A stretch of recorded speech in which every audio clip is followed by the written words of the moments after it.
Video disclaimer: This video is only for entertainment purpose, so please don't take seriously. Hello guys, मेरा नाम है अंशु और आपका स्वागत है आपके अपने चैनल आरडी मैशअप में। गाइज, अगर आपको ये मैशअप रिएक्शन की वीडियो पसंद आएगी तो वीडियो को लाइक और शेयर कर दीजिएगा, और अगर आप चैनल पे नए हैं तो चैनल को सब्सक्राइब जरूर कर लीजिएगा। Thank you. तो गाइज, पार्ट 6।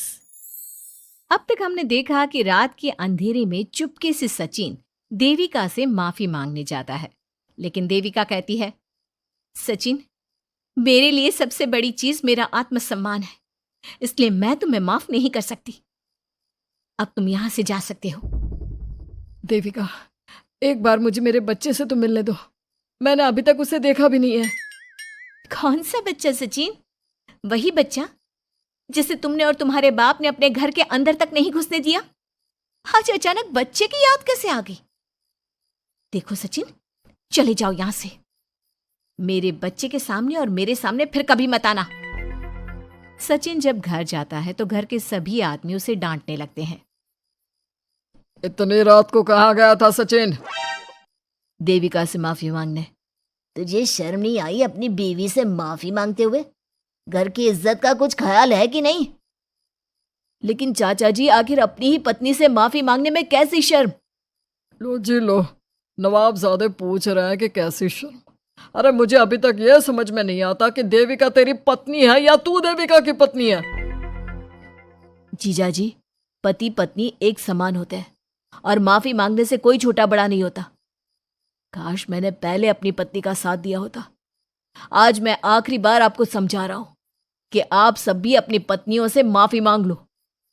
देविका ने तो मुझे माफ नहीं किया, शायद माँ, चाची, भाभी और दीदी ही आप सबको माफ कर दे। सचिन सभी को समझाने की बहुत कोशिश करता है, लेकिन कोई भी उसकी बात नहीं सुनता। वहीं दूसरी ओर सुजाता के हाथ का बना खाना सारे गांव में फेमस हो गया था, तो उसने एक बहुत अच्छा सा होटल खोल दिया। देविका, मैं चाहती हूँ मेरे होटल की सबसे पहली ग्राहक तुम ही हो, क्योंकि तुम्हारी वजह से ही आज मैं अपना खुद का होटल खोल पाई हूँ। क्यों नहीं भाभी? लेकिन भाभी, आपको अब अपने होटल में ना सिर्फ इंडियन खाना बनाना है, बल्कि इटालियन, चाइनीज और फ्रेंच खाना भी बनाना होगा। सुजाता सभी औरतों को अपने होटल का खाना खिलाती है। खाना खाने के बाद कम्मो कहती है, अरे बहू, इतना अच्छा खाना तो मैं भी नहीं बना सकती। तू तो वो हो गई, क्या कहते हैं उसे? मास्टर शेफ चाची जी। हाँ, मास्टर शेफ। बहू, अब तेरा होटल चलेगा नहीं बल्कि दौड़ेगा। हाँ बहू, तूने सच में खाना बहुत स्वादिष्ट बनाया है। अब वीना बेटी, तुझे क्या करना है? अपना बुटीक कब खोलेगी? माँ, कल ही कर देती हूँ। दुकान और सिलाई मशीनों का सारा काम हो गया है और वर्कर भी आ जाएंगे। तो ठीक है, फिर अच्छे काम के लिए देर नहीं करनी चाहिए। देविका, मैं चाहती हूँ कि मेरी दुकान का इनॉग्रेशन तुम करो। आखिर तुम्हारी वजह से तो मेरा बुटीक खुल रहा है। अगले दिन वीना भी अपना बुटीक खोल लेती है। उसका बुटीक भी चलने लगता है। माँ, आजकल ना कस्टमर ज़्यादा हो गए हैं। बुटीक में जो वर्कर है वो वर्कर कम पड़ रहे हैं। मुझे और वर्कर की ज़रूरत है। बेटी, गांव में तो तुझे कोई मिलने से रहा। अच्छे वर्कर तो शहर से ही मिलेंगे। हमें भी कुछ लोगों की ज़रूरत है जो हमारे बर्तन शहर ले जाकर बेच सके।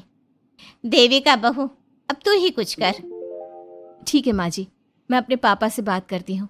वो अखबार में इश्तिहार दे देंगे तो कई वर्कर आ जाएंगे। कम्मो और विमला के बनाए बर्तन भी दूर दूर तक बिकने लगे। सभी औरतें देखते ही देखते बहुत फेमस हो गई।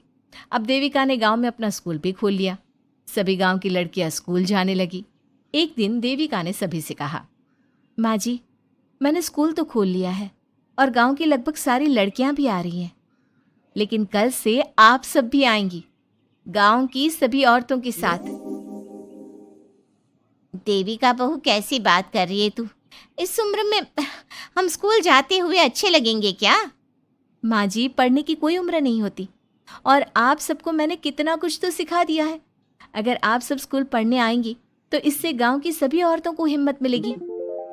लेकिन बहू, अब हमें पढ़ने की क्या जरूरत? अब तो हम बूढ़े हो गए हैं। चाची जी, जरूरत है पढ़ने की, और पढ़ने की कोई उम्र नहीं होती। अब देविका लड़कियों को पढ़ाने के साथ साथ गांव की औरतों की शिक्षा पर भी ध्यान देने लगी। कुछ दिन में घर की सभी औरतों के बारे में राज्य के बड़े बड़े मंत्रियों को पता चला और वो सीधा उनके गांव उनसे मिलने पहुंचे। देविका जी, आपकी वजह से पूरे गांव का नाम रोशन हो गया है। जगह जगह आपके घर की सभी औरतों की तारीफ हो रही है। हाँ देविका जी, आप सभी के बारे में सुनकर हम अपने आप को रोक नहीं पाए और आपसे मिलने आ गए। देविका जी, हम आपको और आपके घर की सभी औरतों को सम्मानित करना चाहते हैं और आपके स्कूल के लिए डोनेशन भी देना चाहते हैं। इस तरह मंत्री और गांव के सभी लोग देविका के साथ साथ उसके घर की सभी औरतों को प्रतीक चिन्ह देकर, फूलों की माला पहनाकर और शॉल देकर सम्मानित करते हैं। इसके अलावा देविका के स्कूल के लिए भी बहुत पैसा देते हैं। जिस पंचायत ने देविका के खिलाफ फैसला सुनाया था, उस पंचायत को अपने फैसले पर आज पछतावा हो रहा था। उधर घर के आदमियों की हालत और भी खराब हो रही है। बापू, चाचा जी, अब सचिन ने आपको समझाया था कि सबसे माफ़ी मांग लेते हैं, तब आपने हमारी बात नहीं सुनी। अब देखिए, सभी का राज्य में कितना नाम हो रहा है। खुद मंत्री जी उनको सम्मानित करने आए हैं। बापू, मोहन और सचिन ठीक कह रहे हैं। हमारी हालत तो दिन पे दिन खराब होती जा रही है। ना तो हम घर का कोई काम कर पा रहे हैं और ना ही बाहर का। तुम लोग ज़रूरी बात सबसे आखिर में बताते हो। ये बात तुम लोग पहले भी तो बता सकते थे। भैया, हमें सबसे माफ़ी मांगनी चाहिए और सबको यहाँ बुला कर लाना चाहिए। ठीक है, तुम सब यही चाहते हो तो चलो, आज ही घर की सभी औरतों को घर ले आते हैं। घर के सभी आदमी चल देते हैं सभी औरतों से माफ़ी मांगने के लिए। जैसे ही वो औरतों के पास पहुंचते हैं, सभी हैरान हो जाती हैं।